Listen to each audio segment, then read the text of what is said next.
So this is how this usually goes for me.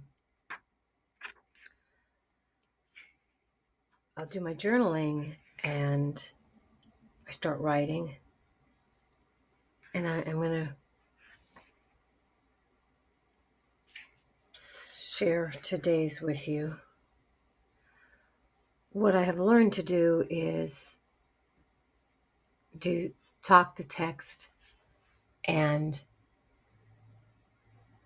print this out ahead so I can read it really well. But I didn't do that today. I'm working to get over this. I really love being a wallflower. I don't want attention.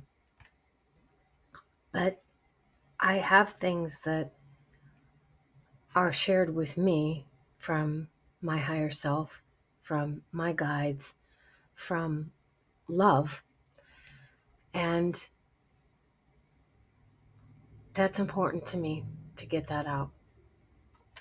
And the longer I sit being comfortable with not doing this, it makes it harder to do this. So I'm just jumping in. Okay, so it's Mackie Mac. That when I talk, he starts thinking that, something's going on. So you hear him. He'll come around here in a little bit, the more I talk especially. All right, so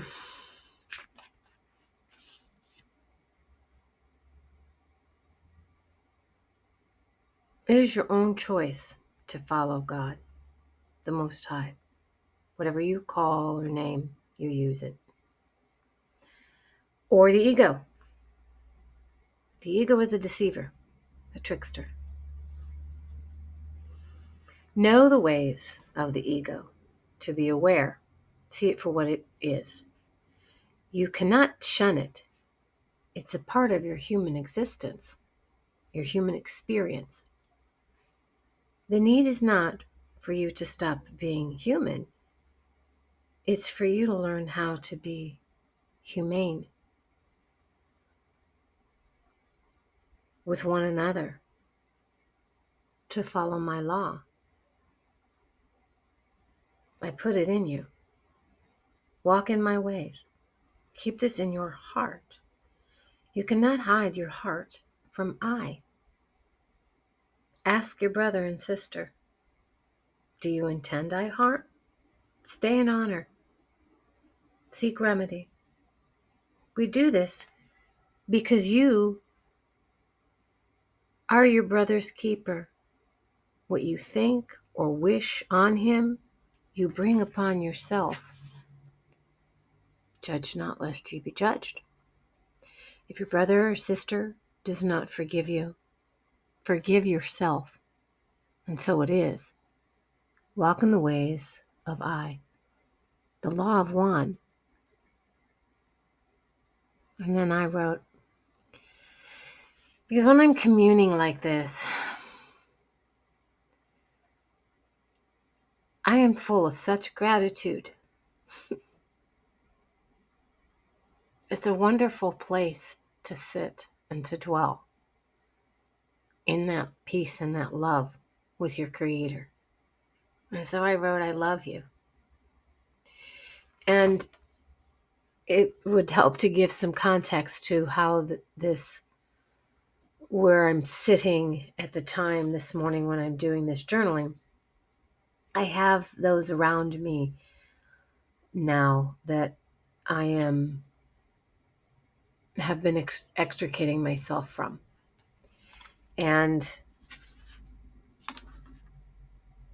I speak about, my experiences, the path that I've had in this incarnation that have really just, all of my relationships, my primary relationships, almost without exception, the majority, the majority, a great deal, 90 some percent, have been with the personality structure that we call vulnerable, fragile narcissism. Now, I didn't know any of this until I was getting it the past 10 years, learning about narcissism. It's a big buzzword, but I really only made all the connections of this particular, I want to say variant. That's really not the best word. It's kind of a, but it's just my neurodivergence kicking in. But I didn't get started studying this, and then I could see these behaviors that had been present and how they had impacted me as a course of being in a relationship with these individuals. And so then I began, the whole no contact. And so right now, I just printed out an article, and then I embellished it some too, on 10 signs of someone who actually doesn't have much integrity. Even if they seem nice on the surface. I don't think you could more simplify vulnerable narcissism. But anyhow, so that's the context. I had a rough night's sleep, or lack thereof, because it's really the struggle of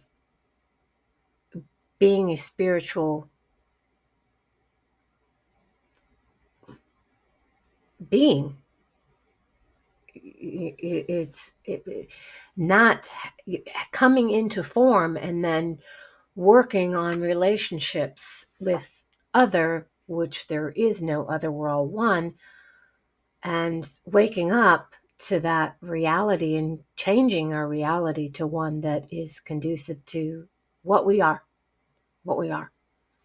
So, I understand that these personality structures are incredibly ego identified. And so what does that look like, as I continue extricating myself? And how do I do it in working with my true self? So that's the context of the journaling. So I said, I love you. And then I got, make yourself not subject to their hate and fear. And then in 2 Timothy chapter 3, it says, avoid such people. So here's the thing. I've done a lot of, I had in the past read and worked with the Course in Miracles, which is channeled by Yeshua. And Yeshua is, for this lifetime, who knows how others, but, having arrived in this country, that is our way shower. And so I first had a deep connection with him when I was around 8. And through all the chaos and mayhem that would come in my childhood, he was always there, and he's always been there. And, I have that relationship, and I love it.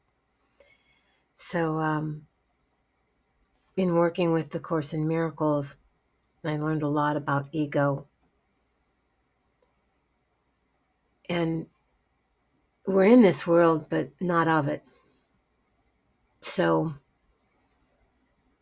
how to do it? Back to this. Carry them in your heart, not in your head. Because I couldn't sleep. You get,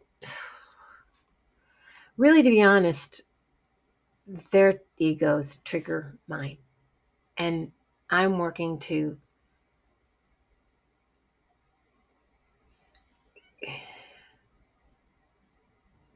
when you're around individuals who have behaviors and actions for which you need to protect yourself, how do you do that and then rise above that in working with your higher self? That's what this is all about. So carry them in your heart, not in your head. Love them as you love I. Do not sin, miss the mark, get out of alignment, right, against them in your head. Because you got that inner critic or that inner child, and you'd like to choke them, for the stuff that they do and how they treat you, and your whole body has got to, gets on.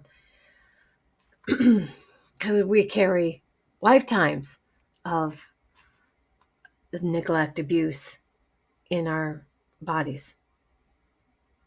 The true, real them, who they actually are. Do not sin against them in your head. Okay? Do not miss the mark. Do not think, judge not, lest ye be judged. In other words, see them as the whole self, the true self that we are before we agree to come here and forget everything. The true, real them, who they actually are. To know God is to love yourself inside out. Shun no part of you, just like with others who are. 2 Timothy chapter 3.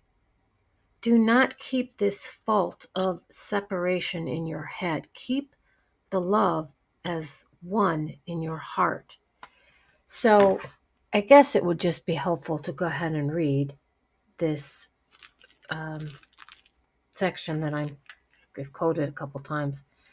It's the second letter of Paul to Timothy. No kidding. Interesting. Okay. Understand this, that in the last days there will come times of stress, for men will be lovers of self, lovers of money, proud, arrogant, abusive, disobedient, ungrateful, unholy, I'm paraphrasing a bit, inhuman, implacable, slanderers, profligates, fierce haters of good, treacherous, reckless, swollen with conceit, lovers of pleasure rather than lovers of God, holding the form of religion, but denying the power of it. Right? Avoid such people. Avoid such people. For among them are those who make their way into households and capture weak. They have here women, but we know this was written, a couple thousand years ago, so there's a subordinates between genders. Not so. We're all one. Anyhow, capture weak, we'll say people, burdened with sins, right, out of alignment with truth, with love, and swayed by various impulses, who will listen to anybody and can never, who will listen to anybody and can never arrive at a knowledge of the truth. The truth is, we're all one. The truth is not concepts, not ideologies, not form. Quantum science, there's all space, blah, blah, blah. Not form. The truth is love. The truth is love. And I'm not saying love in the context that we, in our humanness, understand love. I am saying love as in God.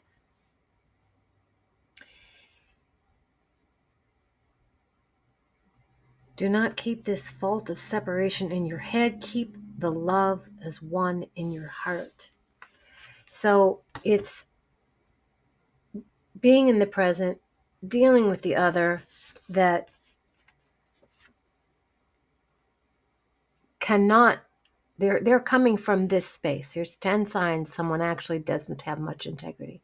Inconsistency, not owning up to mistakes, looking for shortcuts, the secretiveness of actions and hiding intentions, the tendency to gossip, the lack of empathy or attempt to fake it, the overlooking and crossing of boundaries, overly charming unless, of course, the mask slips, the dissatisfied, brooding unhappiness, And then inauthentic or no humility at all. It's usually with the vulnerable narcissism, it's inauthentic. It's a feigned humility is what I call it. And by contrast, we have, and this is from the Handbook for Enlightenment, How to Break Free from Being Trapped in an Insane Ego-Dominated World. The Handbook for Enlightenment and Ascension. It's by Jonathan Parker. And so this is one of the first couple chapters. He says, what follows is an outline of some of the qualities I have experienced and noticed in those who have had awakening realizations. You know, if you're of the Christian persuasion, then I would say this is just qualities that happen as you walk with the Lord. If you're more expansive in your terminology and your view of the way you perceive love, as I am, then this is what happens as a result of connecting with your true self, your higher self, your source, your creator, the truth, love. Not everyone who awakens experiences all of these, and I am sure others could create their own list of what they have experienced that would vary somewhat from this one.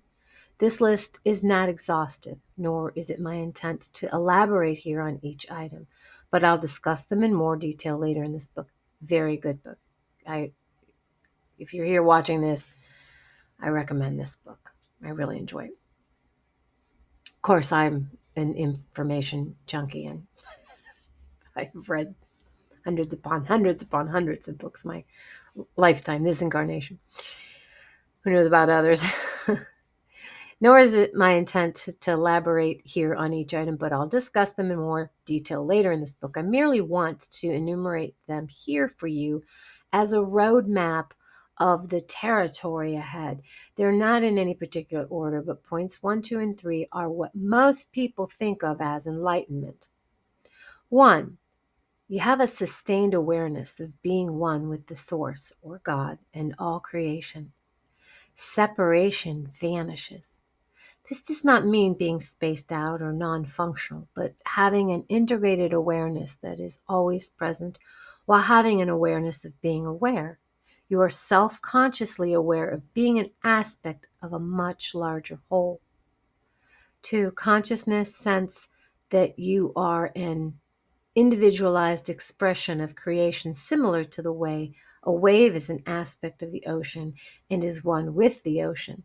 The experience is of a vast spaciousness that holds a field of potentiality in which you create and project your experiences. Field of potentiality makes me think of Deepak Chopra, and I used to, in my 20s, I loved listening to him and Wayne Dyer.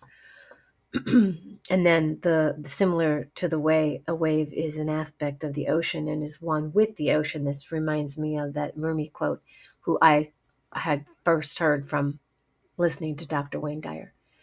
I had the good fortune of going to hear him speak at a Unity church many years ago. Of course, this is way before he passed.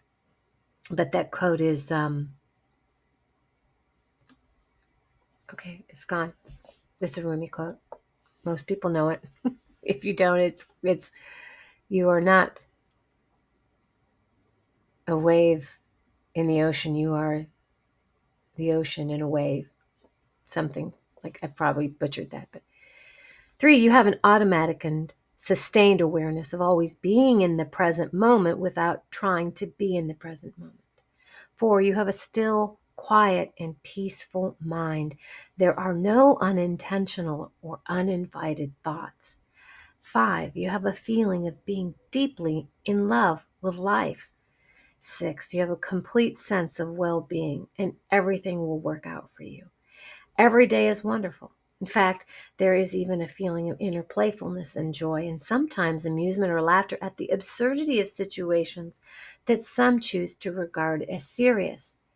So he's got 38. I would love to continue reading them, and probably in another video I will do so. However, I want to jump to, he's got in a couple chapters, 7 ways the ego tricks you and 7 keys to understanding and eliminate the ego. The ego's greatest fear is that it will cease to exist. Therefore, the ego has assigned itself one mission: do everything possible for more safety and security. If the ego can assure these conditions, it believes it will then be immortal and happy. This leads to many ways the ego tricks you in its relentless pursuits. Everything the ego does is rooted in its survival. The ego fears anything and everything that it thinks might threaten its very existence. The irony is that the ego is actually just a projection of conclusions and beliefs that create an identity that it is a real being. Actually, it is more like a program of recordings of many perceptions. In other words, the ego is like a fictional character in a movie. The ego doesn't know it isn't real. It just thinks it must perpetuate its existence as long as it can.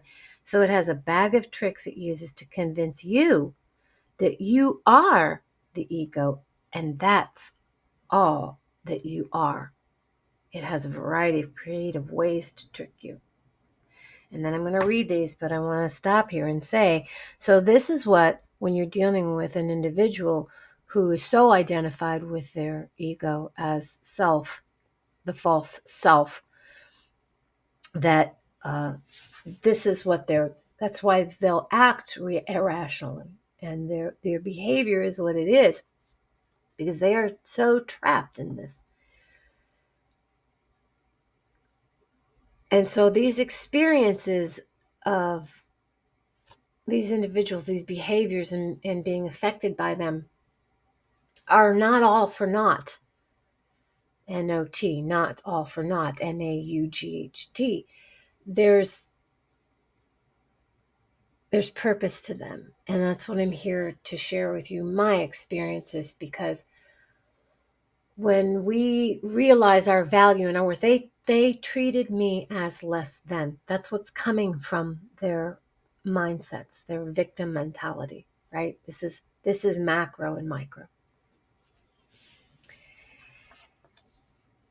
It doesn't lessen the struggle to understand.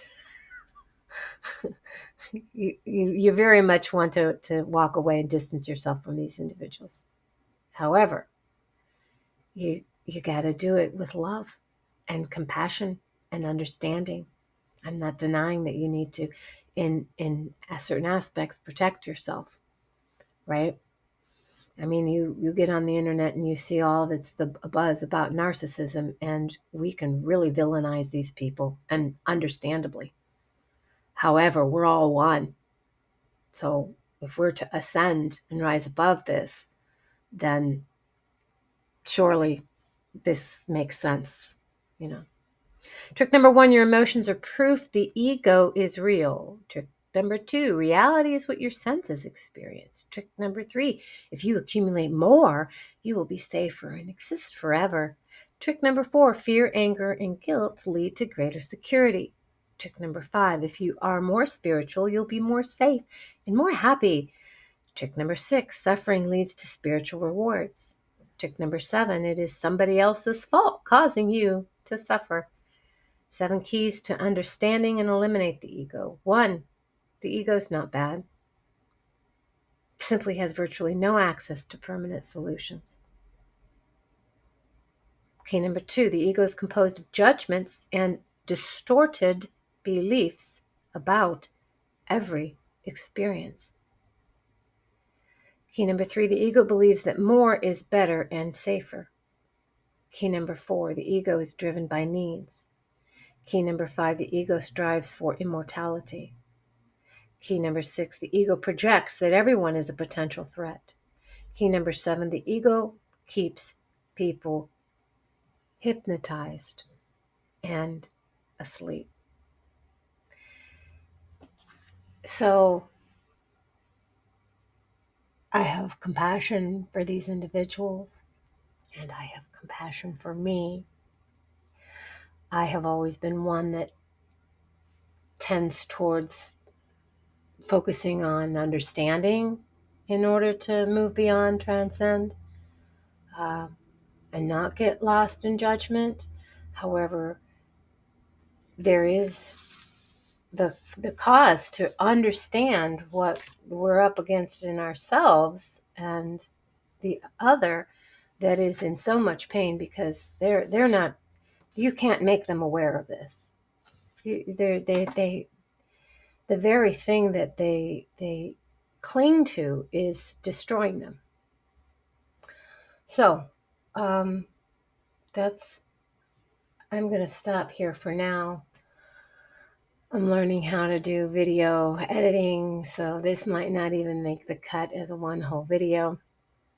But my point is to get on here and just start pouring stuff out. Because as I do, I'm going to be sharing more of my understanding and my perception, which spirit feels, and I agree, because everything that is in me is driven by love, motivated by love. And I'm willing to do the work to be peace so that that's what we can restore in this experience of humanity, of our true selves having a human experience.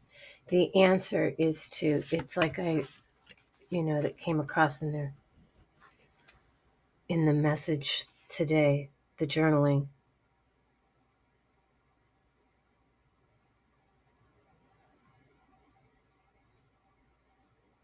To know God is to love yourself inside out, shun no part of you, just like with others